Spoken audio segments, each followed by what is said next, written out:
A lot of insight. I had never binge watched your cast before. I just looked at bits and pieces, but kind of a lot of information. Like I didn't know that this place used to have an open mic night every night. Yeah. And a lot of the comedians really miss that. Right. And of course, I don't mean to compliment you because I know you hate that, right? Or you seem to resist it. You can't think people are better than you. For whatever reason you might be cynical, I understand. Okay, so we've already started the podcast. Welcome back to Comedy or Worse. I'm here with my very special guest, Chuck Comstock. How you doing out there? All right. So how are you doing today so far? Excellent. Really looking forward to this. Good to see y'all guys too. We don't have to anymore. It's happening. I know. I love that. And by the way, let me say the comedy or worse thing. I thought about that, That's kind of a binary choice, and binary is not always that popular these days. But if I have a choice between comedy or worse, I'm going to throw in some comedy today. I hope that's okay. And you're giving me the opportunity and a platform to do a long-form version of what I do all the time with other people. The first time I got people to come see me at the ACC, this favorite clerk of mine at where I shop, I won't say where exactly, but at the Ralph's. She's so sweet, lovely, beautiful black woman, young, about 30-ish, and she always laughs at all my jokes. So naturally, I come to her line all the time. Yeah. And I invited her to see the show at Vino, where you were on with the Bill. Yeah. She couldn't make it that night, and she said, well, I feel bad. When's the next time you're going to perform? I said, well, if I can get at least 5 people, I can get a guaranteed spot at ACC. She got 8 people to come that night. Wow, how cool was that, So. Oh, is that the strategy? You don't need to get 5 people. You just got to get somebody that can get 8 people. Well, that too. And then I had to try to talk them out of future tickets because that thing about that you have to do it like an hour before. That's horrible. But if you could do it like 2 days before and say Saturday, you're downtown, you see some people that are conventioners, so you're going to be here through Tuesday. You might want to see a comedy show. But some people don't like you have advance tickets, and maybe they want to know how many people are barking one particular night. So I understand the policy, but I just like a little more because they can bring in more of an audience, I think. So I always try to look at both sides of everything. Oh, one other thing I noticed about the tag that's right above us here is your banner. When I look at it, I'm so observant. Part of it's bipolar, part of it's being in a comedic frame of mind. You're always looking for jokes or differences or whatever, contradictions. And your O's, all of your O's are stylistic in comedy or worse. One of them's the camera, which is great, and the other 2, I can't help but they remind me of buffering, which you sometimes do on stage. What was that I was trying to think of? So Right, yes. I think it says Aaron made you laugh. Yeah, that's just me. That's my observation. It's perfect though. Okay, that's great. So are you using a stage name?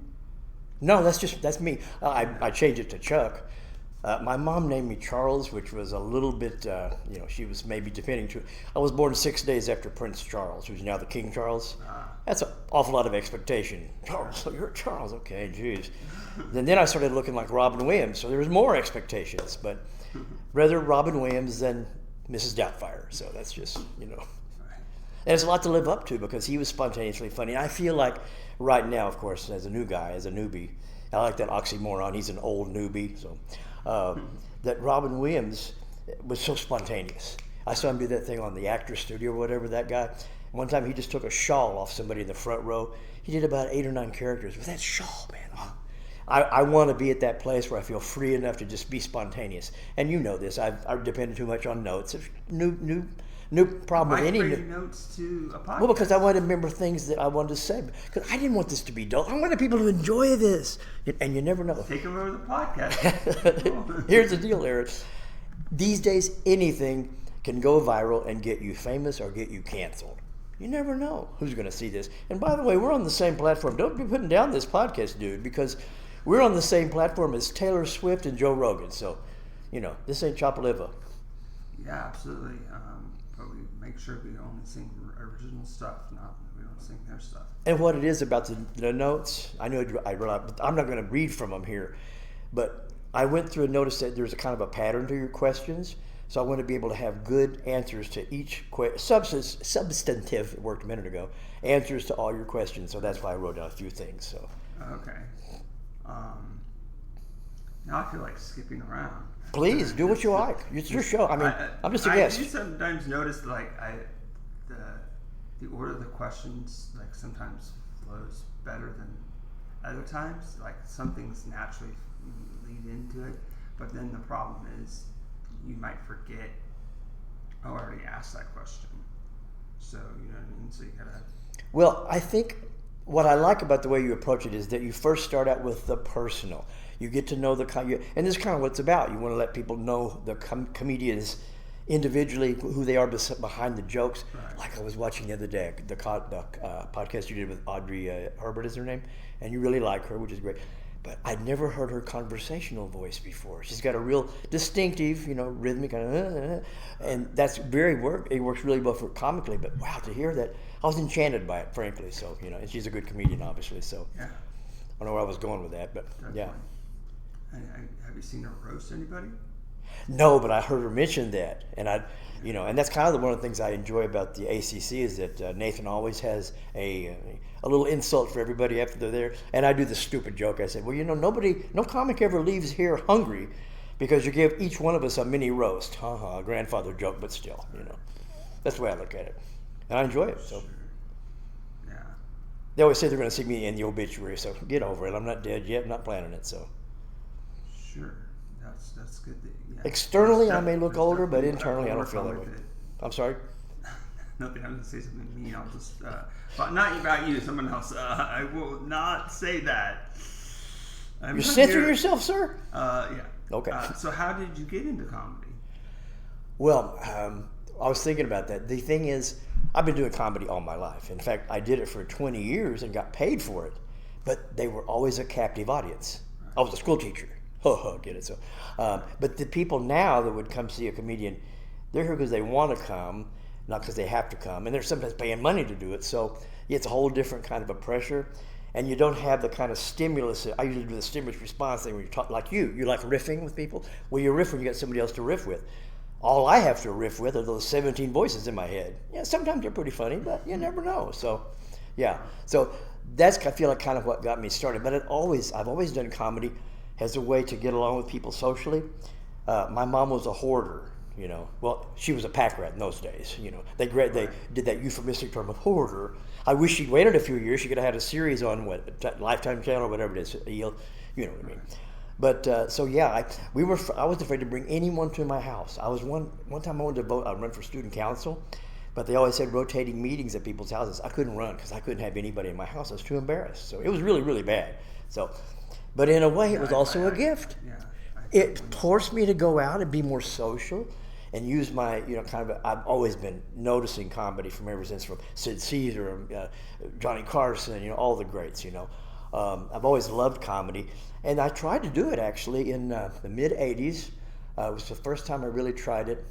I was working in Beverly Hills, next to Nate Nowell's at a place called Beverly Stationers, and we would occasionally see all kinds of celebrities. I remember Richard Lewis came in one day. You know him, right? He just died frequently. Rest in peace, dude. And he was just like his characters, because he was trying to work the Xerox machine. He couldn't figure it out, or he played it off. So, how do you do this? Where do you put the chords? I don't know. It was hilarious. And we had a good time. Peter Falk came in one time, the Columbo guy, and he left something on the counter, so I got a chance to do a bad imitation. Mr. Falk, you forgot your thing, So I was having fun doing shtick. And I always think, when I was growing up, I noticed one thing, that there were a lot of Jewish people doing comedy or surgery accounts, whatever. They're very talented people, way out of percentage to their population. And my drama teacher was Jewish. If I didn't know it, I would know now. Sarah Cohen, kind of a giveaway. But I've always attracted to that kind of humor. Like Larry David can even make having a bad day funny, And so I love the idea that comedy, and you're thinking about comedy, or worse, kind of mentions also kind of subliminally the idea of comedy versus tragedy. Those two are in balance. Right, yeah. It kind of is a cyclical circle in my mind. Mm-hmm. It's comedy or worse, but then you take the worst and you feed it back into comedy. Exactly. You make it into something funny. And that's the best way, because now I've always been very political, and these days it's dangerous to be political because you have to take a side. I remember when it used to be kind of down the middle. They don't do that. You got to be red or blue, red or blue. I don't like that. I resist that because I think both sides have a lot of flaws, frankly.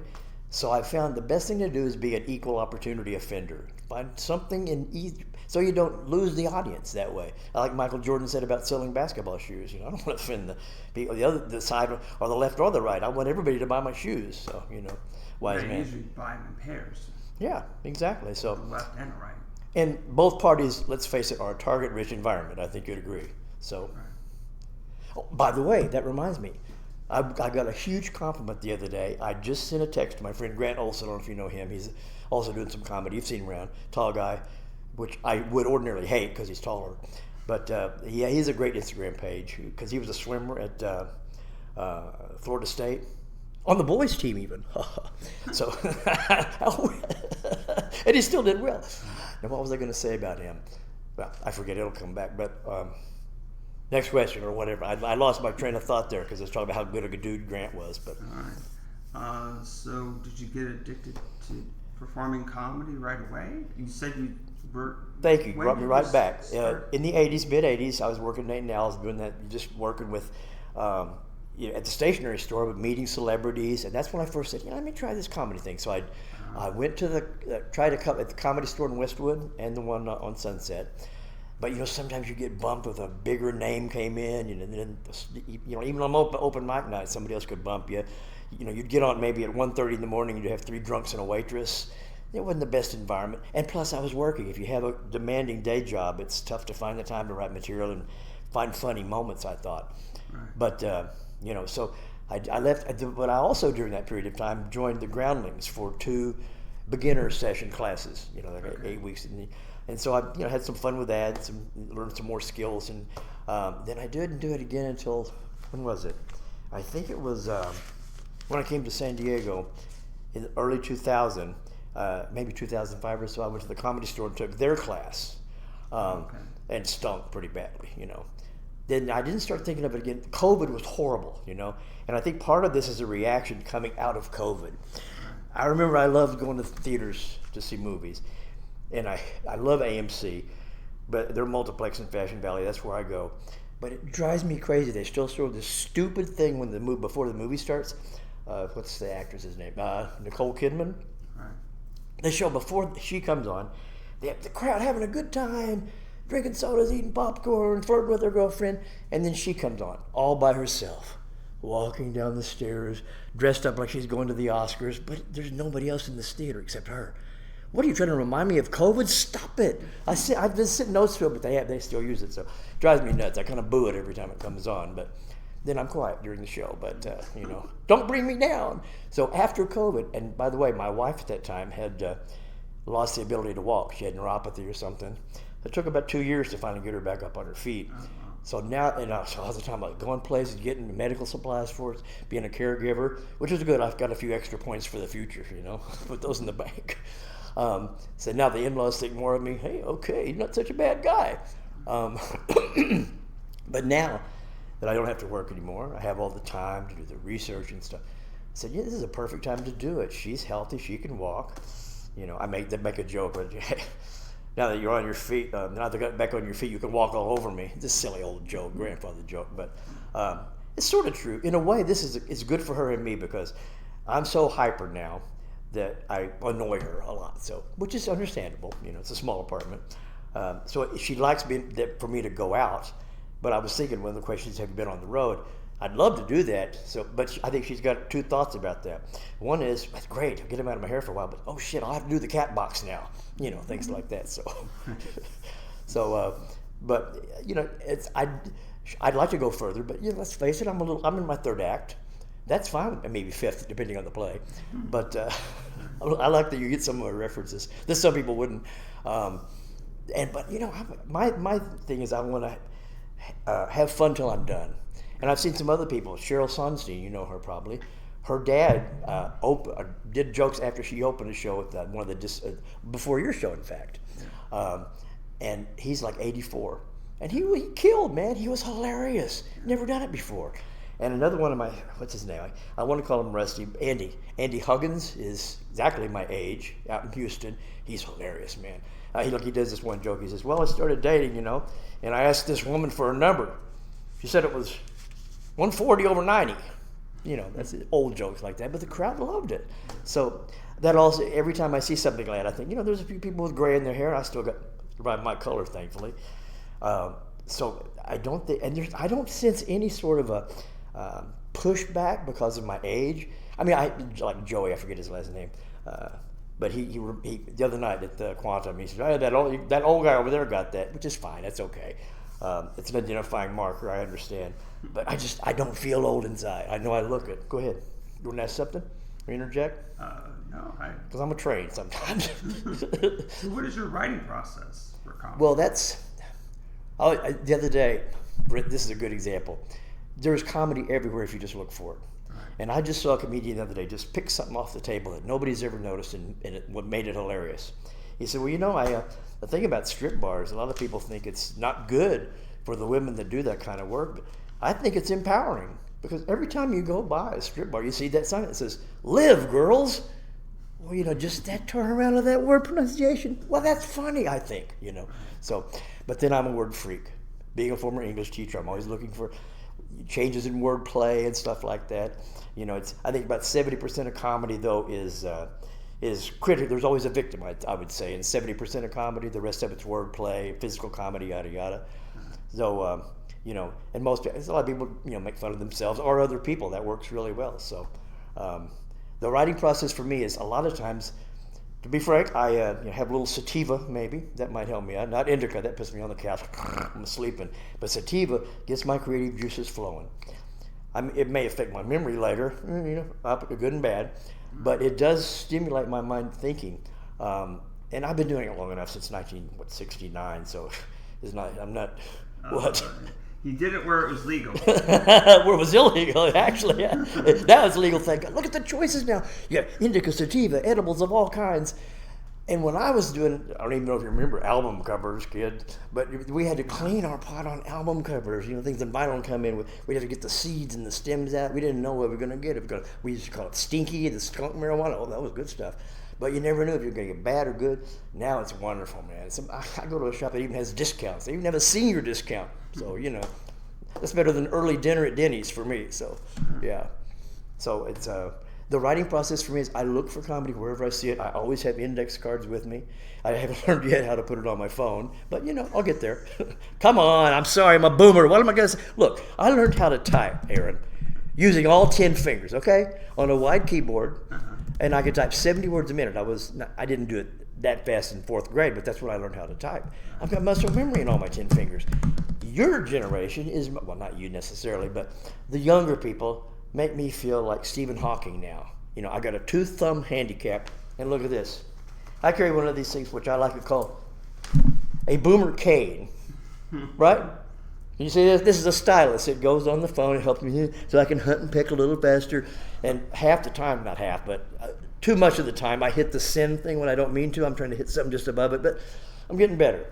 I've actually had, I know this is very embarrassing to say, but see, I didn't really need this before. I just had YouTube, and I never even got a Facebook page. My wife does, but Instagram is the perfect Facebook for comedians, I think. Thank God somebody said, I think you were the person that said, well, get on social media. You didn't say it in a mean way, but that's what you need, and you were absolutely right. All these notifications now about where other comics are appearing, and they're little. I love Fed One. So his page is wonderful. Yeah, I saw his podcast with you. He always brings that energy to the stage, but he also shares so much of his personal life. Out on the boat with his wife, almost wife, and I love seeing that. He was very accepting and warm of me. He pushed me out on the stage one night at the Mira Mesa Strip Mall where we were doing comedy. He said, "Yeah, I was just going to visit. Just support my friend Grant. And." He said, "No, you're funny. Just go out and try it." I said, "I'm not prepared." He says, "Go anyway." And I did okay, surprisingly. So, and in fact, he was a joke doctor for one of my jokes, because I did something about Stephen Hawking. I said, they found his name on the flight manifest for Epstein Island, Did you know that then? And so I did a little joke about, his kinkiness, about, put your toes on my joystick or something stupid like that. And he says, what might be even better? I like the Stephen Hawking thing, but why do you make it that he made it wheelchair accessible? I said, that's much better, yeah. So, I love that kind of stuff. That's great. Sweet. I want to let you chance to ask questions. It's not just me talk all the time. No, it's fine. This is Thank a you. podcast. You so bet. When, ask this to everybody, I don't always remember the answer, but when did we meet? When did what? When did we meet? Oh, I think when I first started, what actually got me started here in almost 5 months ago, I went to FedEx to get some large envelopes, and there's Michael Hall. You know Michael Hall, Yeah. and you know he's young and black, and I'm not. But you know, but we got and we got right past that just because we were doing we're having a good rapport comedically, because I always do shtick with people at the counter. I always try to make every occasion either memorable or maybe even funny if I can. Right. And Mike played along, and he says, "You're pretty funny." I said, "Yeah, so are you." I said, "Do you ever do stand-up?" He says, "Well, yeah, matter of fact." And he told me about coming here. He had like maybe 10 minutes here one night. So I said, "Well, come see it." So I did. And I said, "Wow." And this place looked like Mecca to me, man. I walked by, and they were washing the windows or something, so they had those curtains up out there. And I was literally outside, but I was still about maybe 10, 15 feet away from that mic. I said, "Oh, my God, I'd love to be there." So then when I found out you had this ridiculous deal of you might pay like twice, basically the amount of 2 tickets, you get a whole year anytime you want to come. Hell yeah, sign me up for that. So now it's like Sunday night prayer meeting for me. I'm always here, as you know. So, and I love that because no matter times, for instance, how many times I see Jim Pine, I know what jokes are coming. So the only mistake I make is I may laugh like 2 seconds early because I know what's coming. You know what I mean? But it's not too bad. So it's like a snicker more than a guffaw. And I remember 2 times I've actually approached him and said, "Listen, you do these 2 topics. Would it be okay if I do my twist on them?" One was his eclipse, which you may remember. He said, I think it was, what's the big woman, the big, large woman, let's say family size, that blocked the sun. He did a joke about that. And I said, well, my twist on it is that, and you may have even heard me do that, the quantum, is that I have so much white guilt that I didn't like the moon covering the sun because it looked like the sun was wearing blackface. So it's not that bad. Okay, it worked. So he said, "Oh, that's fine. You can do the same topic. You have the different twist. That's okay." And the other one I did, he does this thing about he saw homeless people like this before, Right. and I said, "You know what I see that as? I see them doing yoga, and I call this the downward drug." It's not that funny, but sometimes you add a little physical comedy. I think it puts a little extra punch on it. So. I forgot what the question was, but that was the answer at least. So, Cool. So right now, do you have any other hobbies or passions that are not related to comedy? Things I do besides doing jokes and stuff, trying to make people laugh. Do you have any other hobbies? Well, I read a lot. I love going to movies. I'm a big movie freak. And movies have kind of marked significant events in my life. These are way old references. You may not get them, but Have you seen the new Alien movie? Alien Ramen? no, I haven't. What I'm not as much into science fiction, drama and stuff more, and comedy. Like one of my favorite comedy movie of all time probably is Blazing Saddles, because there's a movie that was racist to condemn racism, and it was beautifully done. I love Mel Brooks anyway. Yeah. But 2 of the movies that marked kind of the change in me, even politically, was the last movie we saw. I went to Vietnam in just before 1969 in January. I went. The last movie I saw before I went was Green Berets, with John Wayne. And when I came back home, the first movie I saw was Easy Rider with Peter Fonda, and Jack Nicholson. And I'm seeing this in a military theater at Fort Sill, Oklahoma. And as soon as they started lighting up the joint or doing the cocaine, whichever drug they were using, the crowd went like that. It was a military base. And the whole crowd was cheering. Well, something's happening, something changed. Because I just snuck a few tokes myself because we lived with a Vietnamese family because we were in civil affairs, which is a great way to somehow avoid most of the bullets and get to know the Vietnamese people, which was a wonderful experience for me. But it also changed me politically because we got all the news, and if you ever saw Good Morning Vietnam with Robin Williams, it was so weird. You'd hear country music maybe in the morning, maybe hear a little gospel music, and then you'd hear music while you're in a foxhole maybe or doing chores, that stuff like I'm just fixing to die and going to Vietnam and anti-war songs. It's a mind-blowing thing. And I'll never forget one day when I was in a barber shop getting a haircut, and the electricity was sometimes off and on. You didn't know if it would be on all day. So the guy was cutting my hair with hand clippers just in case the electricity went down. At the same time he's doing that, up on his wall, he's got a television set showing Armed Forces Vietnam Network, showing the space landing live. What a contrast. Clippers without electricity, but I'm watching technology on the screen, and we're just going, oh yeah, look at that. I mean, so it was a wonderful experience, and broadening because I got to know the Vietnamese people as people. The guy that does my smog certificate every 2 years is Vietnamese. We chat for a while. So the same way when I went to Mexico, I went there for 6 weeks with my army buddy, and we had a great time. And maybe the culmination of it was 5 days in the Puerto Vallarta municipal jail, where I learned a lot more Spanish, but it was actually fun. How do I do that? That's kind of, I bet either serendipity is my muse and my friend, or I'm in the new version of the Truman Show, I feel like sometimes, because so many wonderful coincidences, even like this one, are popping up in my favor. And I love that. I feel like I've been blessed, and I want to work even harder because this is a great goal for me to have fun. I really enjoy making other people laugh. Yeah. I don't know, I don't know if you were there that night, but I say, comedy, a lot of comedians look at comedy as kind of a violent thing. You either kill the audience or you bomb, of your own, you're a suicide bomber in a sense. I said, but I don't think of it that way. I think that comedy is like sex, because laughter is involuntary. You can't tickle yourself. It's hard to do, right? But I'm making you laugh, okay? And you gave me consent when you came in the door. So it's like, in a way, if you laugh and I laugh, you make my funny bone hard. Huh?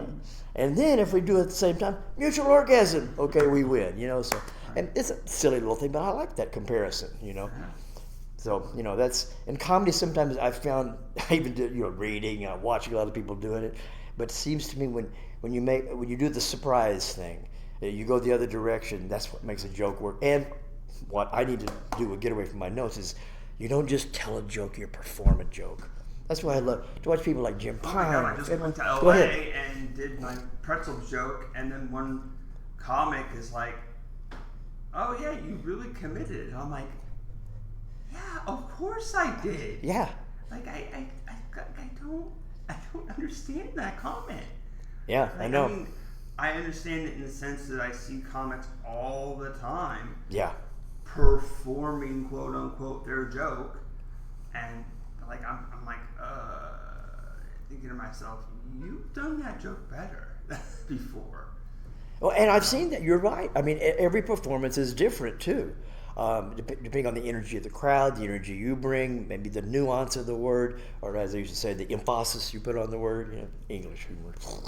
I do all this English. Go ahead. Have you ever done been part of like a joke writing group or?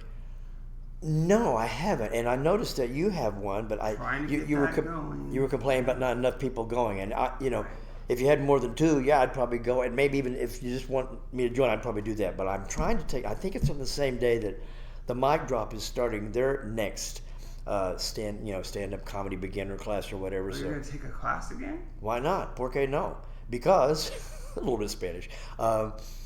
Because I don't know everything yet, and I tell you what, I went to the graduation ceremony of those guys. They did a hell of a job, and I was really, some of them have already done comedy before, but a couple were brand new, and you couldn't tell. Go ahead. Right. Plus, here's the thing. I'm sorry. I don't want to talk you out of anything, but if I can do both, I will. So I'd love to. So to me, like, I understand, like, when I was in college, I was like, oh, I'm probably going to be in college all the time, and then I finally got out of college. I mean, I understand the desire to take a class, but that's, you're paying money to be somewhere. That's right? true. That's true. And I guess, yes, there's a lot of benefit, they give you a show at the end. That's right. So that's good. But, I'd rather do both. Yeah. I want to be because in a group, but I want it to be a little bit more of a group. I'm sure you do too, right? Right. Because it's much better working with more people. Sure. There's always the catch-22. Exactly. That because what I'm trying to offer is free, it's perceived as less value or something. You know which what I is mean? silly, I think. Have you tried on the Instagram page for ACC or any place else where stand-up comics go to check stuff out, to publicize I've it had more? people come. It's just here and there. Because see, the only way I've seen it is on your slotted list. I don't see it advertised anywhere else. Maybe it is. I just have missed on it. Instagram. It's Okay. on the meetup group. Okay. Are you part of the San Diego Comedy Live meetup group? I haven't joined that yet. No. Oh, okay. Yeah. I'll make a note to do that. Yeah. Yeah. I don't know. Are you part of that too? Well, yeah. I created it. San I Diego figured. Comedy Live Facebook group, San Diego Comedy Live meetup group. Yeah. That's what I'm sorry. I know you don't want compliments, but what you've done for the slotted, it's driving me nuts. I've got the good stuff ready to go, maybe at the ACC, but you don't know if you're going to get up or not. Right. You just, unless you've got enough people, and even then, you're not sure if they'll show up. You might have given out the tickets. So just to provide a place where people, I don't care when I get up, late, early, it doesn't matter, but no, I'm going to, takes away that anxiety. And the anxiety that I feel of the uncertainty makes me nuts. When I got a hernia taken away a few months ago, it wasn't the operation that drove me nuts. It was the waiting for an actual date of when it was going to happen. They wouldn't tell you. They couldn't come up with one for some reason. I guess they were short for some reason. But in the Army, they had this old expression. In the Army, you learn to hurry up and wait. Yeah, I learned how to hurry up and wait. I didn't learn how to hurry up and wonder. You know what I mean? The anxiety takes away, I think, from the creativity. So, well, I love that you have that slot. Yeah, just trying to do my part to give back. Before I started that open mic, I went to a lot of other people's open mics. I would recommend, if you don't mind, Yeah. as a newbie, I would love to hear because you alternate being the host of the quantum shows. Maybe each host could just mention at the first of their show, by the way, there's a new writing group has started. Any of you want to join? It's free. Have a good time. Right. I think that'd be a very receptive audience. I hate to tell you how to do your business because you're doing a great job. I definitely obviously need help reminding everybody or telling people about it. I might just do it myself next time I go up. Waste 10 seconds. So big deal, right? Sure. Yeah. And it means also on trying to Saturdays, figure right? out a way to have more people come on Saturdays. That's when it is, right? Yeah. Is it? What time is it? 4 to 6, right before the open mic. Oh, the open mic Open mic on Saturday is here or no at Quantum. Oh, at Quantum. Oh, okay. Oh, I see. That's right. You just changed it to Saturday. Now, and the open mic at Quantum starts at 6:30. That'd be convenient. Yeah. Exactly. And then you started comedy a few times, but do you wish you would have just kept doing comedy? Well, no, but you know what I think is that I wasn't ready then. Right. There's something about having this accumulation of years and experience and looking at other people do it. And every time I try to do something new, I watch other people do it, and I do the joke about it, which also led to my short career as a voyeur. But it helps. And I also do, I checked out 7 books on stand-up comedy from the library. Other people were waiting. Where is those books? I put them back in. I'm just about to do that. But I read them in 4 weeks, and I'm still taking notes from them.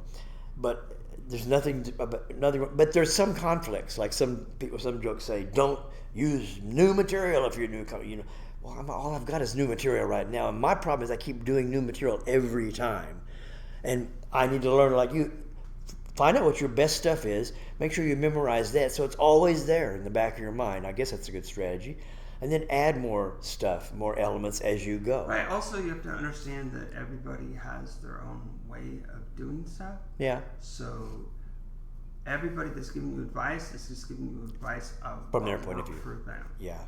Right. But luckily, lots of people have tried comedy, and there's lots of ideas of what could work. Like there's comics that go up there with nothing and just, I'm funny, naturally funny person, and I will just come and be able to just say whatever. Does that work though, you think?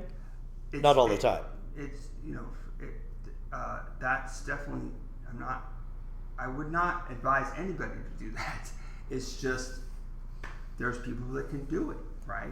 There's because they're comic geniuses or something. I think, but what I also hear is that even the ones that make it look like they just are doing it spontaneously they've already rehearsed most of that, and that it appears that way because they're that good, But I don't know. That feeds into what we're trying to do is, it's like a magic trick, right?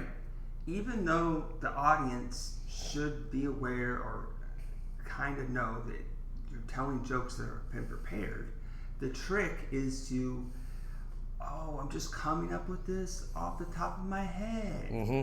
That's where crowd work comes in also, because you can do good stuff with that. Even crowd work is like a choose your own adventure, where they've done it, or either they've thought about it enough or they've done it enough to where they have an answer for anything. Oh, you two a couple? What if they're just friends? What if they're cousins? What if, what if they're brother, sister? What if they're, they have all these, they might even go off and do a joke about, they said they are married, okay? To do their joke. They say that they're cousins. And this reminds me, you know what I mean? Like, it's just branches. What I forgot earlier I was going to say, if you don't mind me getting back to it, is it's called a callback, right?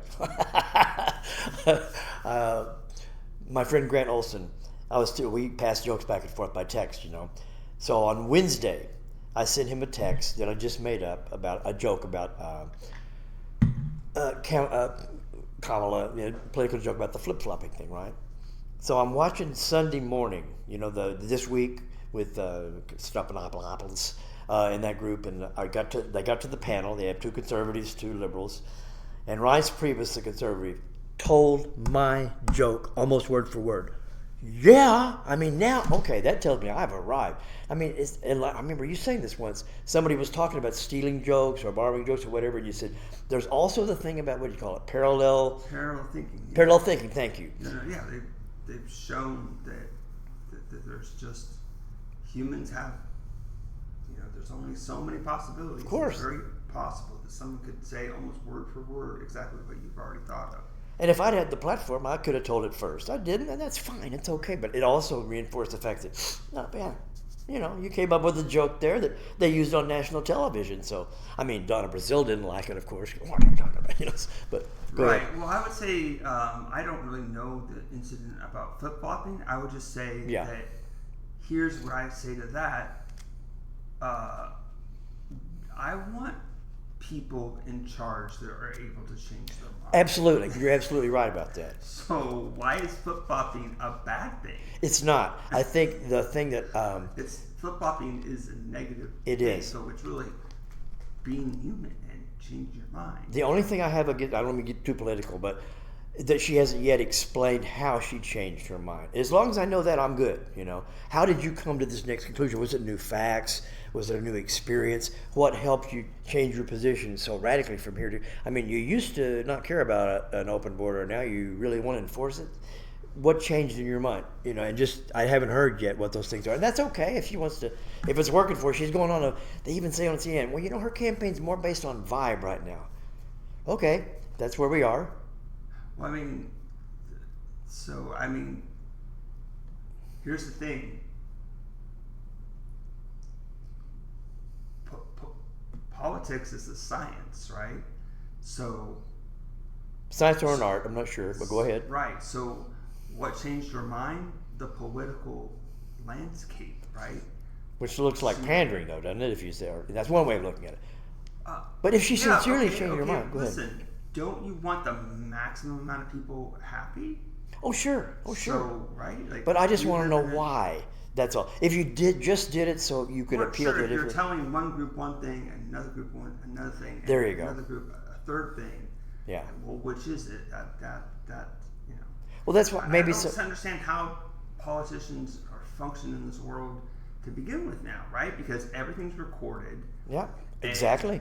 Your speech used to be private. Only 1,000 people came, and they're telling this state people that what they want to hear, and they're telling the 3 states over something different that's contradictory. They used to be able to get away with that, but now it's like that was live. Exactly. This is live. And you're being held responsible for something you did 20 years ago. Sometimes and that's stupid. Yeah. That's true. And I want people to to be able to change their mind. You're absolutely right Here's about the that. thing. Instead of talking about the people of politics, why don't we start actually studying like democracy to begin with? Like, why do we have a two-party system? Absolutely. Oh my God, I agree with that. Like I saw this video, and it's like it really, because you can study, what is the best, way to have democracy, and you use mathematics, to like, and you just have these different scenarios, and like a two-party system is the worst system. Yeah, really. That binary choice again, right? Yeah, exactly. But we were talking about the flip-flopping issue, or explaining why you came into. I look at it like the scientific model, the scientific method, because for a while there we weren't supposed to question anything about COVID, but that's exactly the opposite of what I understand about science. Is you have a theory and you try to prove it right or wrong. If new evidence comes to fore, then you have to take that into consideration. Your hypothesis may be right, it may be incorrect. So, like it came out that the 6 feet thing was just, they figured it might work, but it was not really something they really tested. So, and that's they wanted to do the right thing. I know their heart was in the right place. I'm not condemning that, but right. Science. Okay. Have you ever read the book The Stand by Stephen King? Oh God, yeah, my favorite book of Stephen King. So Thank you. Let's talk about COVID in the sense of that, right? Yeah. So that's the thing. Point taken. If it would have been that contagious, like if you really read that book, and it doesn't say every little detail about it, but if you ask Stephen King to go into more detail about it, he would probably have those little anecdotes of, the first 4 hours, people were like, "Oh, it's a hoax." You know what I mean? Like, I do. I love that book. I read it 3 or 4 times. The difference, if no one's read the book, or even just watched the miniseries that they made twice already. Yes. In that book, it's the very beginning, so it's not a spoiler. Is like there is this outbreak. Yeah, mass death right away. Flu that is so contagious and Yes. so deadly that no one was worrying about social distancing and masks because there just wasn't time. It happened so fast, About 90% of the population. We're really lucky Yeah. that it wasn't more contagious and more deadly. Very good point, sir. Very good. So the sad thing is, because of people, there was people, I don't know, I don't have any inside information. I could just know from in general, right? I'm sure there's people that had good intentions. Mm-hmm. There's people that had good intentions but also wanted to make money. Pfizer. And then, and then there's people that, good intentions, want to save lives, like good intentions and like, okay, so like we know that this isn't going to really work, but it's possible it could save more lives. Mm-hmm. So 2 things I thought of when you were talking about that. One is that the incidence of COVID was lesser in some of the African countries, and the reason for that, I believe, was because a lot of them take daily doses of methaqualone, whatever it is, the one that anti-malaria drug. We took it in Vietnam every day, so I'm very well aware of it. For some reason, that drug, they did at first they dismissed it, but it may have some effect in building immunity at least. And like the vaccine, they said, "Oh, you'll never get it." Some people said that, but the truth is, you'll get it just to a lesser degree, and it's okay to be honest. A lot of people with Silly the things like vaccine don't really understand how vaccines work. Exactly. It's like, you've taken vaccines before, so what all of a sudden? Oh, they made it too fast. Like, well, people don't understand that was like a lot of technology, and yes, we pumped it out the door faster. Yes, we did. Yeah, because we had it to. was an emergency. Exactly. Yeah, I agree. mRNA. What it is? Messenger RNA, mRNA, is like cutting edge technology, and in the future you're going to have medicine that's specific for you, because each person has their own DNA, their own. And even treating you in the womb, so you won't get this disease later on. One thing. I mean, go ahead. how far? We have to decide how far we want to take that, right? Do we want You've seen the movie Gattaca, right? Let me add one more thing that you remind me of when you said the thing about profit motive. I read several really great books, and I didn't think I'd enjoyed this class that much. It was called The Sociology of Medicine when I was in college. Fascinating book about Elizabeth Kubler-Ross, the one that developed the whole hospice system, treating terminally ill patients differently. Right. But the other book I read that was fascinating was Michael Crichton's book. A book I bet you know, but hardly anybody knows. He wrote Jurassic Park, a lot of the other great books. Right. But he was a doctor before he was a writer. I know a lot of people don't know that. Right. But after he said, "No, I don't want to do medicine," he decided to write. So he went to the Orient, and then he noticed there was a difference between the way Eastern medicine and Western medicine treat their patients.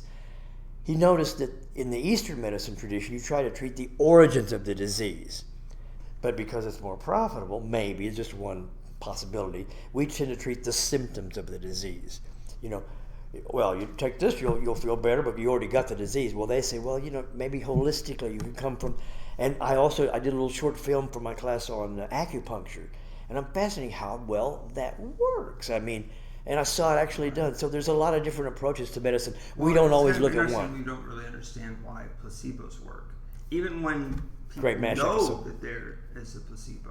So, if anybody doesn't know, a placebo is where you're given something that has no medical benefit. Right. But for some reason, it helps people. It's just the opposite of what it is, that you could make yourself sick. I forget the hyper something, but yeah, exactly. That was one of my favorite MASH episodes, by the way, the one where they were giving out placebos because everybody was too hot, so they gave me, oh man, I feel cool now. That's my favorite TV show because it's so well written. It reminds me of the military experience I had, but their characters too. Colonel Flagg and Sidney Friedman, the psychologist. Those I still watch it, and I said maybe you can see something different every time. Go ahead. That reminds me, my friend Kenny Mitlider has a podcast that's dedicated to MASH. Really? Yeah, you should. I want to check that out. Is it on Spotify? Yeah. If you search for a podcast about MASH, I can't remember the name of this podcast. Is it you just look it up for the subject area? Yeah, if you just look it up. I'm gonna write his name down. I want to, because I'm a big MASH freak. Yeah, I bet you would enjoy that. I listened to some of it. What's his name? Kenny? Well, if you just search, I can look up. Go on Google or Spotify. I know how to say it. Lighter. Oh, no, I'm probably going to say it wrong. Let's see. Let me find it. Yeah, I'm sure this makes it great for... What's that? There it is. That's how you say it. Spell it right there. Kenny Mitlider. Yeah. Gotcha. I haven't had to say his last name in a while. Thank you. He has a really terrific good podcast that he has about that TV show. I want to watch it. Watch it's like each episode. I believe they go over it. So it's I can't even remember if they finish it. But anyway, let's back to this podcast. So what is your favorite joke right now? Anytime I have to answer the question, what's your favorite, I have trouble because there's so many possibilities. Sure. I don't want to leave anything out. So I don't know. I'm stumped on that one. Okay, that's fine. So do you have like a favorite fan interaction? Like you were a fan of somebody, or someone was like, "Oh, I really liked your joke," or whatever. Oh yeah, you noticed me writing stuff down, right? The other day you were sitting next to me and you said, "Did you catch who was on deck?" Of course I did. I write it down every time. And some people may wonder, why is he doing that? Is he stealing jokes? Just the opposite. If somebody does a joke like maybe I'm watching Jim Pine and he mentions the homeless camping. I said, well, I want to tell him how much I enjoyed that joke. Because if you tell a comedian specifically what you like, that compliment has more value, I think. Because you were paying attention, and I have. I love his comedy. I love the way he moves around the stage and all this, So yeah, I think I don't know exactly what the question was. I always veer off, get a little lost in the answer. But so I don't have a favorite joke, but I do, have some favorite comedians locally as well as nationally. So that's sort of kind of the same thing. Do Right? you have a favorite fan interaction? Like you were telling some stories, like where you ran into famous people. Yeah. Or But not in the sense of doing crowd work. Is that kind of what you mean on stage, fan interaction? like someone after a show says, "Oh, I loved your joke," or you were able to talk to a comedian that you really love. Diana, I'm always pronouncing her name wrong. Puig, I guess. Puig, I think. Yeah. She, one night, I don't know, it seemed like they've stopped doing it now, but they used to split the proceeds of the tip jar. I mean, it was maybe the second or third time I'd been up, and so they're having that thing where you clap for who you thought was the best comic. I didn't think I was the best, but I don't know, she was maybe thought, well, he's a new guy, I'll give him a shot. I mean, I was okay, I did all right, really, but I had to read it once again. I depended on notes too much, but she said, no, I think Chuck won. It was a tie between me and her, and she was generous enough to give that to me. That pushed me so well, just like Mike Hall told me about how to get on the list here. He said, and then I went to see his show, and I see him every time. He always, hey, gives me a hug. And I've made friends in this community, and to be accepted by so many younger people, and they understand most of my references, and they accept the fact that I'm an older guy. I don't say old, I say older, and the oldest. There's a distinction. And they even say, no, I'm vintage. I've been improving with age. So, I'm having fun with my age. There's a great comedian called Andy Huggins. Have you ever heard of him? Out of Houston? No. He does great old jokes. I think I already said the thing about dating a woman who, did I tell you that joke? He says, I was dating a woman the other day. No, he says, I got into comedy 40 years ago. They said it was a good way to meet women. We'll see. And that pause is what makes that joke work, And he does a lot of jokes. Like, I asked this woman for a number the other day. She says, 140 over 90? Yeah. That's a funny joke. So I hope I didn't repeat that. But anyway, we'll fix it in post, right? Nope. Not. Okay. This is life. That's good. Hi, how you doing? You ramble on. Sometimes you repeat yourself. That's okay, though, right? Yeah. Some people don't always listen the first time. Yeah. So, what's your favorite place to do comedy right now? Well, I haven't been to all of them yet, but one thing I noticed about Ellis Lynn, who's the one who got me up at Vino, and you know Ellis, I've performed for her 3 different times now in 3 different places. That's amazing.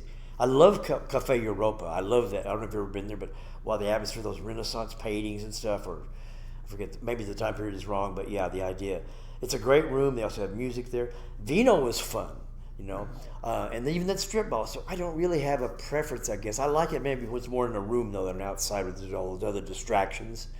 But I still do have this kind of a affection for, I kind of want to be on that stage, because the first stage I saw with a microphone that close, but I always feel, I kind of want, after a show, I'm tempted to go up on stage and see what it's like with the lights. Is there anything wrong here? Maybe there's a superstition I'm challenging or something if I do that, but yeah. One of these days when I get good enough, I'll be invited to do maybe 6, 7 minutes, whatever, or 10, I don't know, but I'm going to get to that place. I'd love to perform Have here. you talked to Jim Pine? I talk to him all the time. I haven't asked him, though. Ask him to book you on a Sunday. Well, the other night, him and Ragu, I will, thanks for that tip. Him and Ragu, Ragu, Yeah. crazy man. I love his humor, man. His energy, you can light up a small village, maybe even a big one with his energy. Him and Jim were sitting talking before the show, and I always write down the set list over there to see who's going to be on, how much time, just because I like to keep track of those things. And now that I've got Instagram, I can look them up later and say, hey, good show or whatever. Make a contact, maybe make a new friend, or at least a comedy ally. And so I see these 2 guys sitting there, and I say, hey, 2 of my favorite men. And I'm hetero, and they both, hey, all right. So then we riffed a little while. So they're like, wow, I kind of belong. I can riff with these 2 guys, and they're hilarious. So, it's buried in there, man. I've just got to get it out. And, I've got the stuff there. I've got to and I think it's wrong if you've got some sort of gift to make people laugh. That's something you shouldn't squander. You got to give that away, I think, and it's good for me. I'm the kind of dude, though, I'm on the freeway, and if somebody uses their turn signal, I'll slow down to let them in, just for the wave. Hey, I'm that kind of guy. So, when I leave someone with a smile or a laugh, even at the store, that's a good feeling. So I do it even if there wasn't a stage. But on a stage, it's even better, more of a challenge. So Yeah, it's fun. I don't have a favorite place yet, but I'd like to try them all. Why not? Yeah, absolutely. And you ask, well, some people you ask about traveling, so, I'd love to do that. Kind of like answered that, right? Maybe I did, so, Well, you mentioned it that you. Okay. Well, just so the Wi-Fi, have you to get away from the traveled to noise. comedy? I haven't yet, but I'd like to. In fact, LA kind of scares me because it was LA, New York. Gee, it's kind of a lot of pressure there, a lot of competition. If somebody that's important sees you and you suck, that first impression may be the lasting one. On the other hand, You should go. what's that? Like we went to the Comedy Store. Yeah. And put our name on the list. But if you should the first time, well, you just go and then write your name on the list. You put like a star next to your name. That was open mic, you mean? Yeah. Okay. To get on the open mic, and if you've never been on the stage before, you put a star next to your name, and then there's a better chance that You get on early? that you'll get to go up at all. Oh, okay. There's like a lot of people signing up. So Now, you is it wanna different see- in La Jolla than LA as far as the sign up? Yeah. Okay. LA is you have to go there On person, yeah. and sign Yeah. the thing and then wait for the list of who got up. In La Jolla, they do it by phone, I think, right? Yeah. So, yeah. Yeah. Each has their own way. But let's see. What was your family like growing up? Well, like I said, there was the hoarder issue, Right. Even now, we're not as close as So where did you grow up? Oh, Oklahoma City, Okay. in Oklahoma, which itself is a target-rich environment as a state. I mean, I don't know if you know anything about the history of the state. I did some of these jokes at the Vino, not at Vino, but Europa one night, and actually, I thought I was. Sometimes I go too educational in the comedy. It's more like a TED talk than a comedy bit. But this guy liked it, which he was with Mimi Harris, and he said, "I actually learned something. I didn't know that's where the term Sooner came from." Have you ever heard that story? Oklahoma is the Sooners, right? They're a football team. The Sooners. They even sing the song "Boomer Sooner, Boomer Sooner." Every time you watch I don't know if you're a college football fan. I love college football, but anyway. So Sooner is SOONER? Yeah, like sooner the better, that kind of thing. Sooners, okay? Well, the story behind that is, to bore you to death here, it was original. Oklahoma actually stands for red skin. Really, it's an old Choctaw word, I believe. I may have the tribe wrong, but it is an Indian term. So the land itself is red. In fact, it's red clay. But they gave it to the Indians. They thought Oklahoma was worthless, so they got the 5 civilized tribes from Florida, the Trail of Tears, marched them to Oklahoma. They were going to give them that land. Then they said, nah, we changed our mind. That land might be valuable after all, so let's open it up to white settlement. So on April 22nd, 1889, they fired off a gun at noon, and people waited in line and said, yeah, let's go get that land. Well, not everybody waited till the gun went off, and those people were called Sooners. So the whole state celebrates cheaters, basically.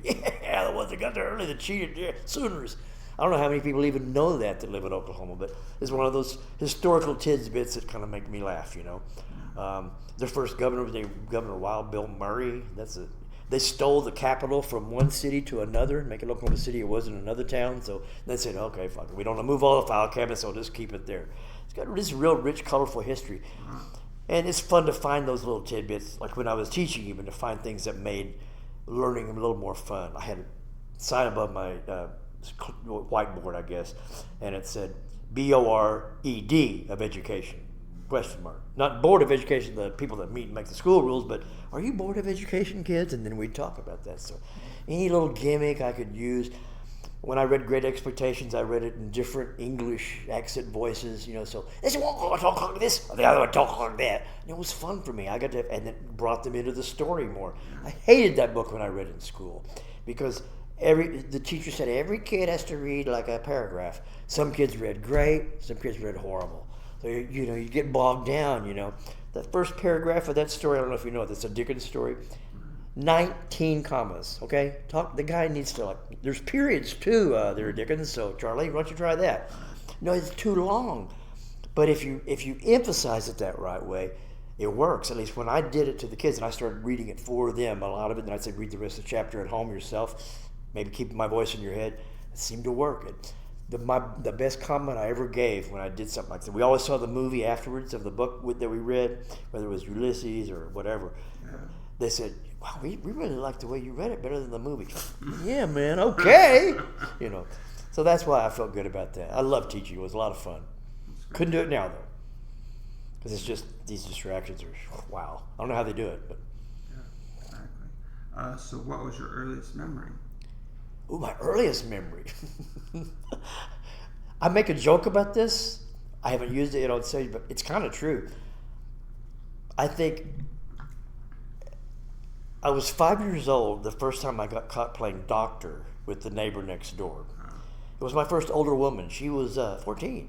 She was 9. Well, whatever works for you. But yeah, it's kind of a joke, but it's kind of true. I was always more interested in that particular body function. And I thought sex was wrong.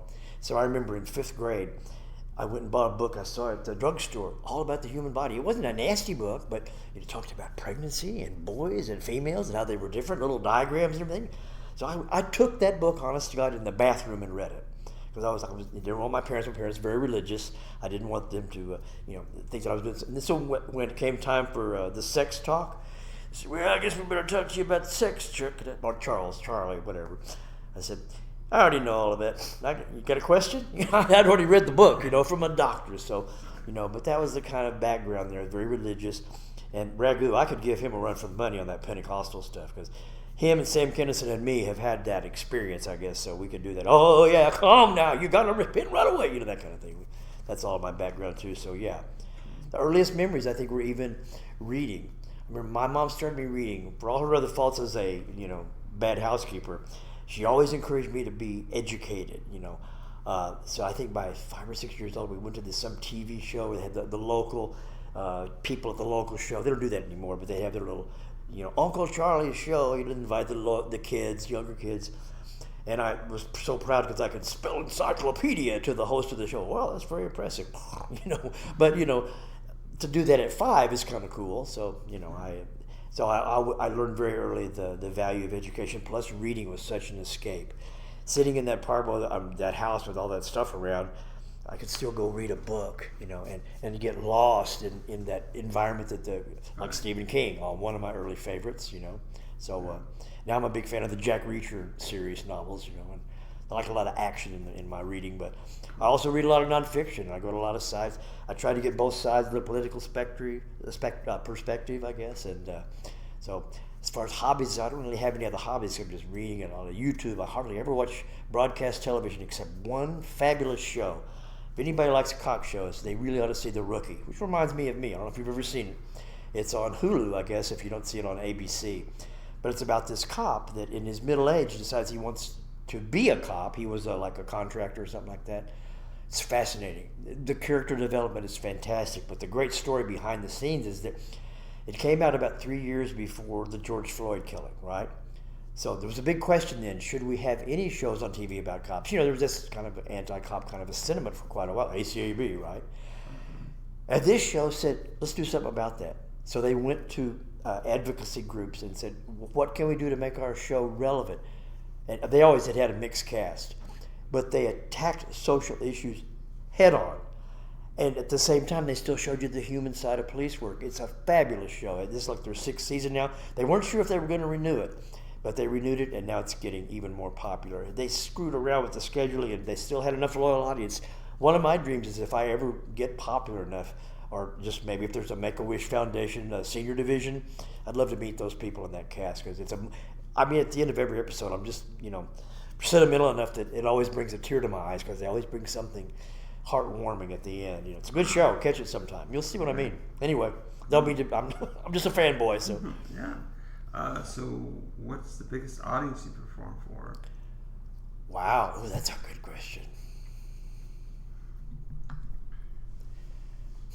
I don't think it's ever been more than 20.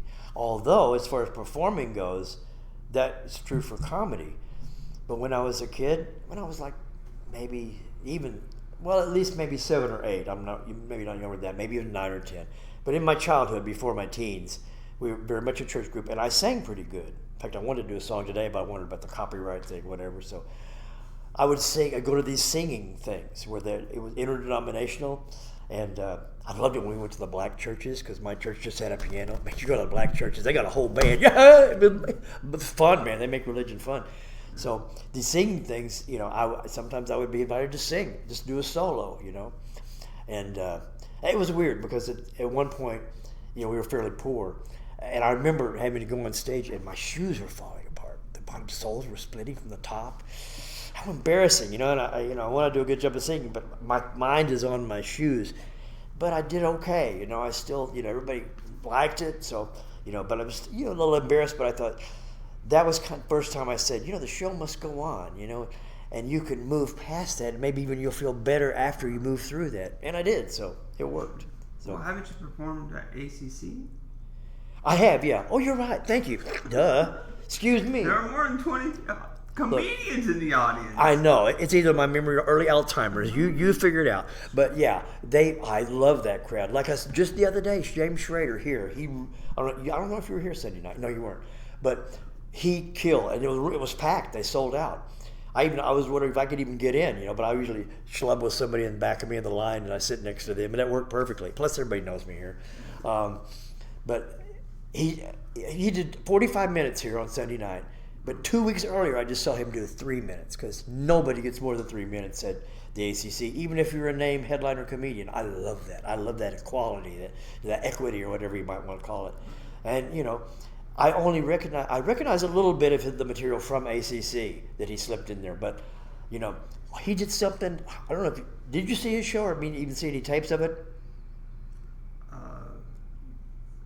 I've seen him before. Maybe I don't think he's ever done this before. I talked to him after the show. He said this was new. Okay.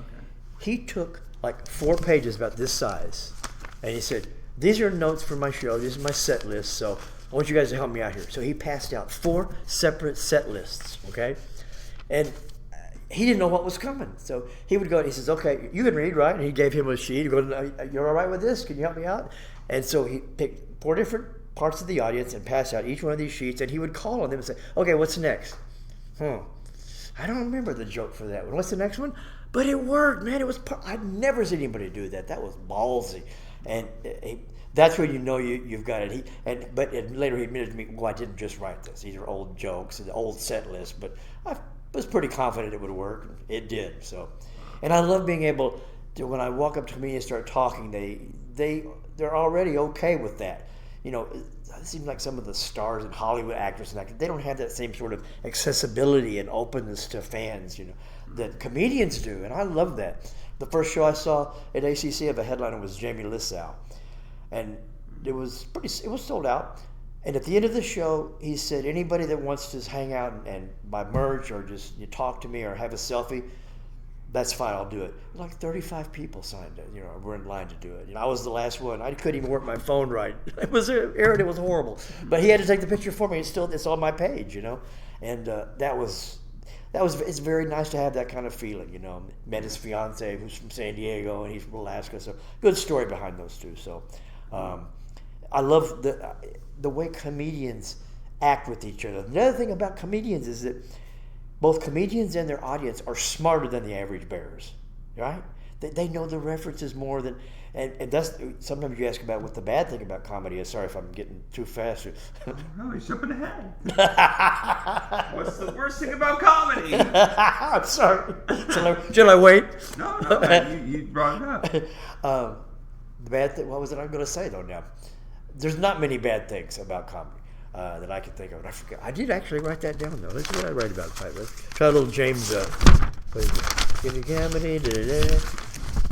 Travel for comedy. Wish you started earlier. No. Maybe I didn't. No, I don't think I missed that part. But anyway. So have you ever done a character on stage? No, that's a good. But I did learn that probably it's not a bad idea to have a persona. Like Audrey has that distinctive voice. So. She definitely has a persona on stage. It was delightful to kind of see her actual conversational style and you get to know her as a person. I haven't talked to her that much, but to do that on Compass, I almost feel like I know her now after the podcast.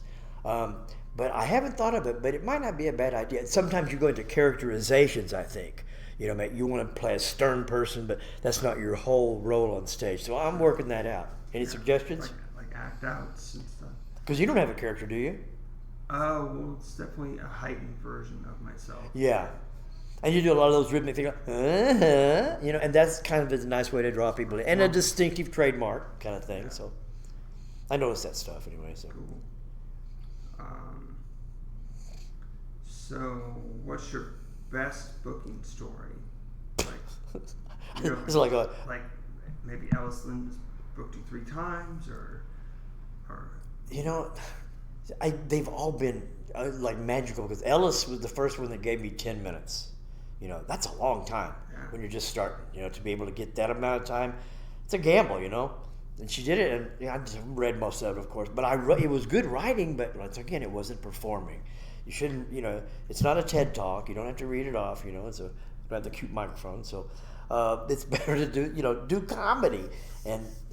But it worked out okay enough that she invited me to do, at least one other thing. The other one I was just there and fed by and said, get up there. So it worked. But so they've all been, once again, serendipity. I don't know when I sign up for Slaughtered, it's easy, because you make it easy. Just sign up on the list. You're going to get up. And sometimes, like the other night, I just went to see other people and talk to Diana.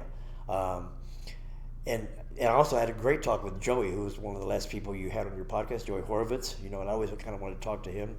Because, as a Gentile boy, I kind of want to do a little bit of Jewish humor too, but an appreciation, because I never knew many Jewish people in Oklahoma. When I came to California, I met a ton of people. I had Jewish roommates, bosses, friends, girlfriends. They blew every stereotype I'd ever heard about Jewish people, And it's just a great time. Like Nate Now was right next door when I was at Beverly Stationers, and it was that kind of association, gave me even a deeper appreciation because I see 2 groups that did a great job of the suffering they went through. Jewish people with comedy and all the problems they've had through the years, and black people through music. Because one of my favorite styles of music is the blues. I even can play a little blues on my harmonica if they're in the key of G, because I'm too cheap to have more than a C harmonica, C in the key of C. So, man, I can't do solos real long, but I can harmonize pretty well. So, and I saw this guy do that the other night, just enough to keep you interested. And I find that marriage of comedy and music is magical. That's why I love Margaret so much. Margaret Starr, I think her name is. Yeah. Margaret sings funny. The opera, now she's headlining in a couple of weeks, at the Mac Drop, which is terrific.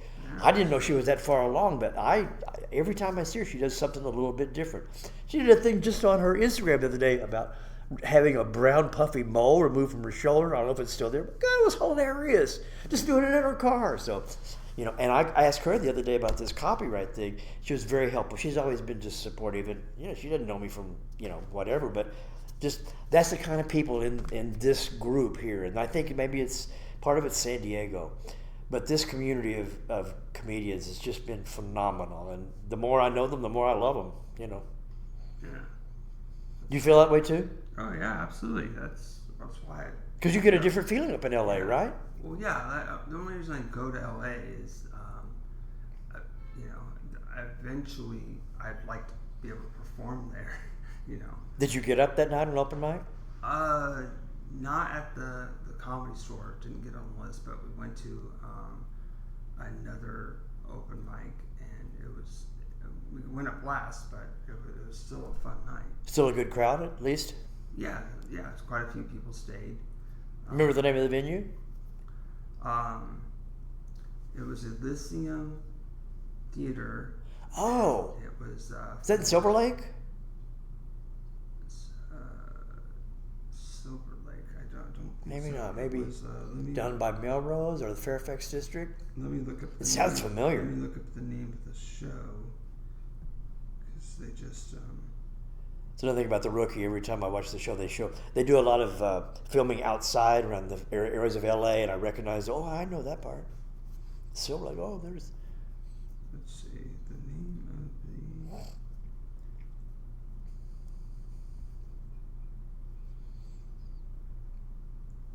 Making you do homework, man. This is not the way it's supposed to go, right?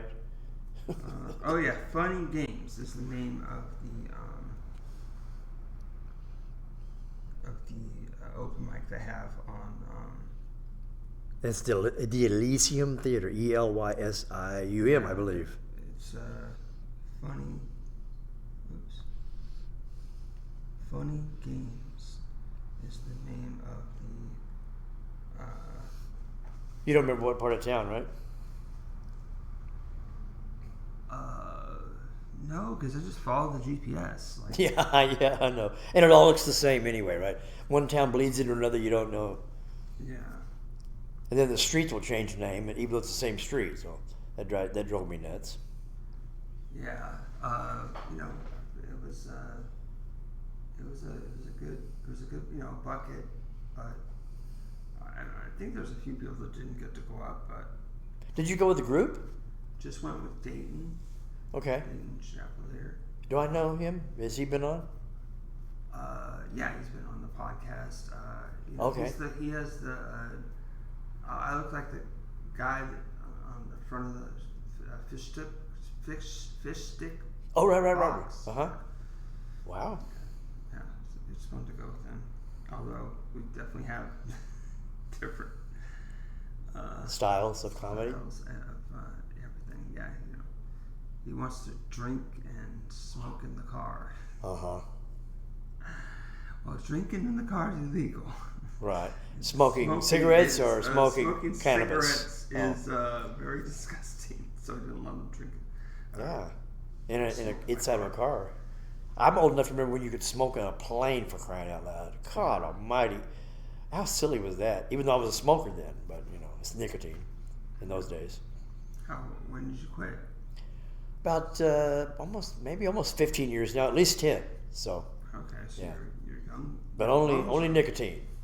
Sorry, can't give up the other stuff. That's God's gift. Right. So let's see. So you don't have merch, right? Merch that I buy from other people. No, I would love it. I saw a T-shirt today that, oh my God, I just thought of this. I wrote it down somewhere, but I want a T-shirt that says it. I can't remember. I'll tell you later. Yeah. See, I've got ideas for merch. Let's put it that way. There we go. Just coming soon. And I might give you one of those ideas if you ask me nice.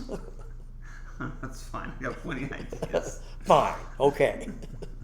Be dismissive. You want to collab? Okay. It's all right. So let's see. So how do people find you on social media? Well, because once upon a time you said you got to get on social media, and I did. How you doing? I'm on. Luckily, my email's the same as my Instagram, so not too hard to find. But I'm Chuck's Post, ChucksPost, and on Instagram. There I am. In fact, just today I had another 2-hour session with.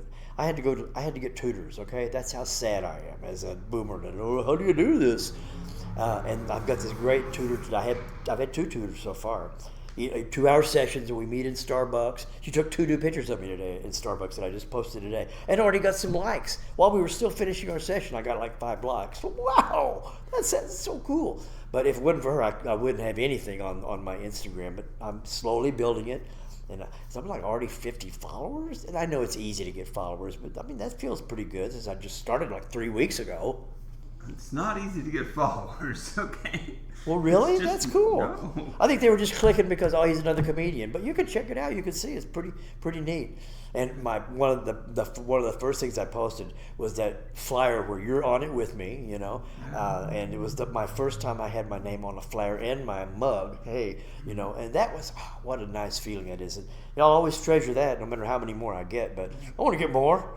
In fact, I'm going to make one of that picture. I think you've got me as a feature comedian in a couple of weeks. I'm going to definitely make a screenshot of that and put it on there too, because those are wonderful things to have to treasure, good memories. Absolutely, sweet. Yeah. If anybody wants to be on the podcast or wants to feature at Quantum Brewing in San Diego, to be on the podcast, we record it here live at the Madhouse Comedy Club when there's not a show going on. In the Brick Room. So just email comedyorworse@gmail.com. That's one way to get a hold of me. I remember one time you were doing a show here, and maybe it was in Audrey's podcast, that they were doing, some musician was practicing, and he had to go out, what the hell? It's cool enough. I The was music. not expecting that. I know. But you handled it well. Another thing that you did, I thought that was surprising, and I really liked it. I think maybe the only one you did live podcast was with Joshua, and it was at your show after the dysfunction, the father issues thing, daddy issues, great show.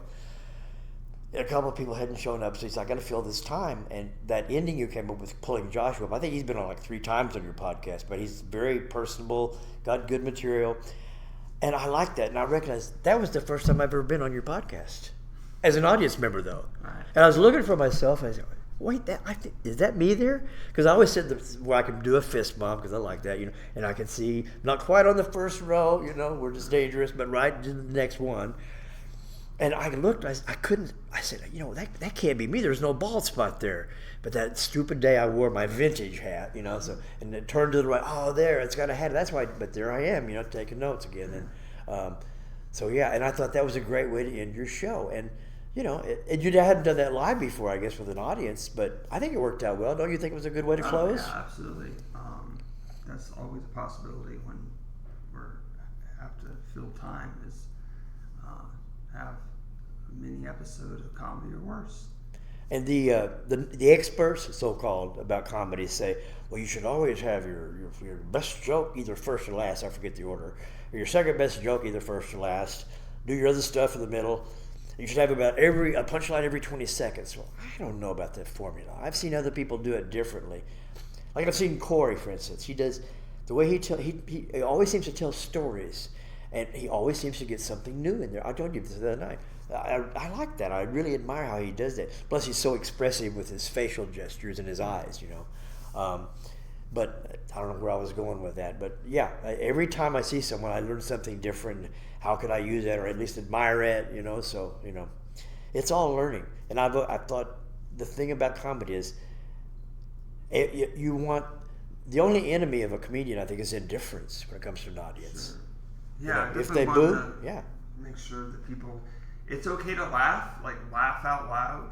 Don't hold back your laugh. It doesn't matter if no one else is laughing. Exactly. Because laughing is contagious. Yep. So if you laugh, then other people will laugh, and it's like all of a sudden we're just like, wait, what are we even laughing about? But we're just having a good time. And I just hope it gets more contagious than COVID, don't you? Much better, much healthier.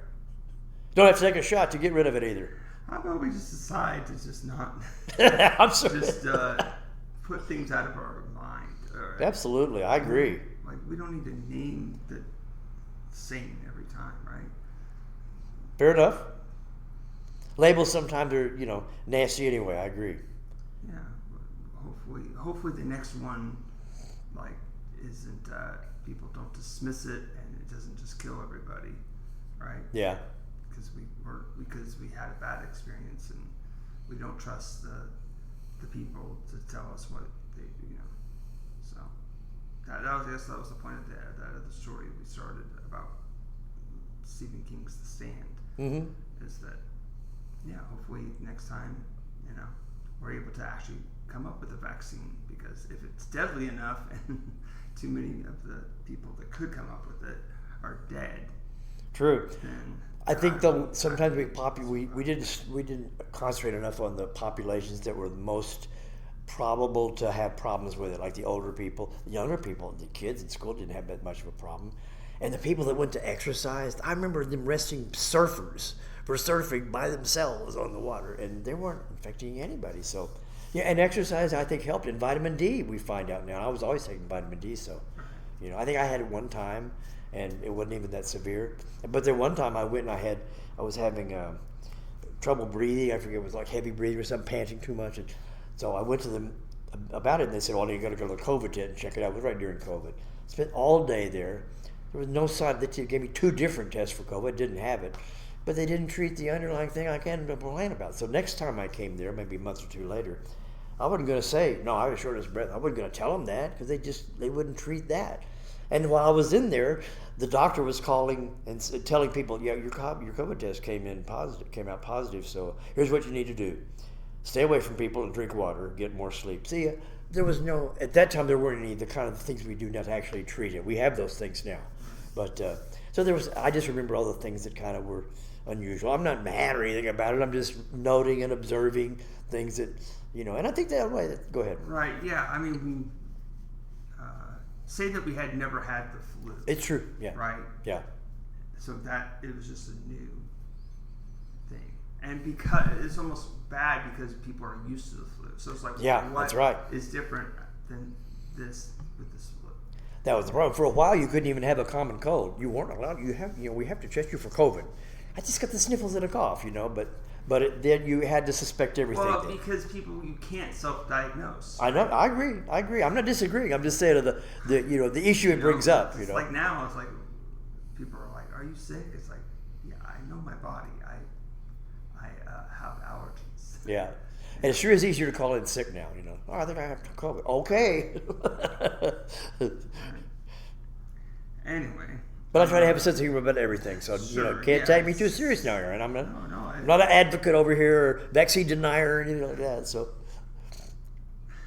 sure. But I hear Nathan make that same joke about you see what those vaccines do to you, so Right. Yeah, but he's. But he's joking. Yeah, I'm joking too. So. Yeah, exactly. Anyway. Anything else you want to talk about? I can't. Well, let's see. You want to check and see what there was notes. I had some good stuff in case you didn't, but you already have good questions. I knew you were going to leave. Oh, let me tell you one story that's kind of funny.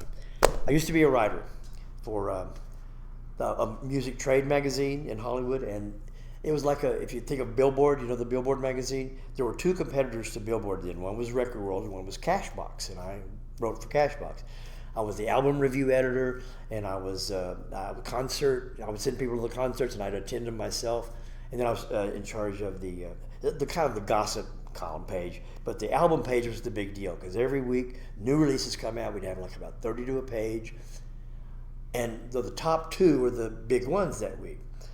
You may not remember this guy. So the left and right. On the left was a guy named Lou Rawls.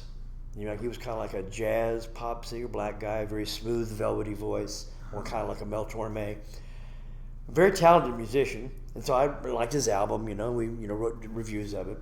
And in those days, we didn't have computers, so we had to actually go to the printing plant and look at the blue pages and say, okay, no, we need to cut that, edit that a little bit more. And so I was in charge of the album review page. Okay, it was my baby, so I had to double check everything. I already checked off. So we wrote the time, we wrote everything out. And we finished about 2 or 3 in the morning. We always had to work late. We just came in, do a couple of hours, pick up our paycheck on Friday, and go home. The book landed on the streets. We call it the book instead of the magazine. I don't know why. Pretentious. But it got, so we looked at the newsstands, got a copy. Didn't even think about it. Picked up, well, we had them free actually, delivered to us. But we just saw it on the Hollywood newsstand. Always kind of look, yeah, I wrote that. It was a good feeling on the masthead and all.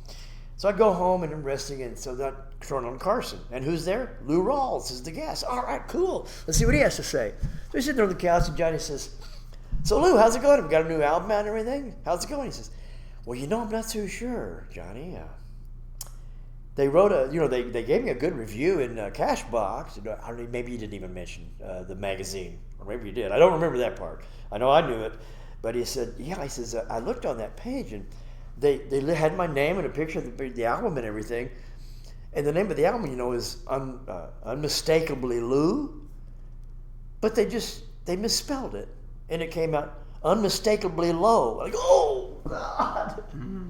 And the boss called me like about 20 minutes later. Comstock, did you that happen? How did you miss that?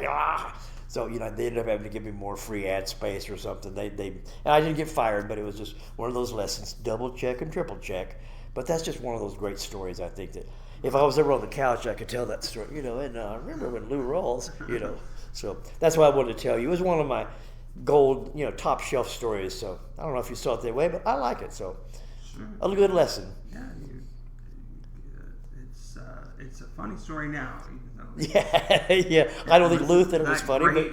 but he took it well. He took it like a gentleman, like a true artist. He laughed it off. And so, And luckily the boss looked over it okay, but he had that rough Hollywood voice like that, smoke cigar all the time. So it was fun working for him. George Albert. Sorry, George. It's a good man though. Yeah. Cool. Well, thanks so much for doing the podcast. So, are we done with me, huh? Okay, fair enough. I mean, do you want to I can't think of anything else. That's up to you. I don't.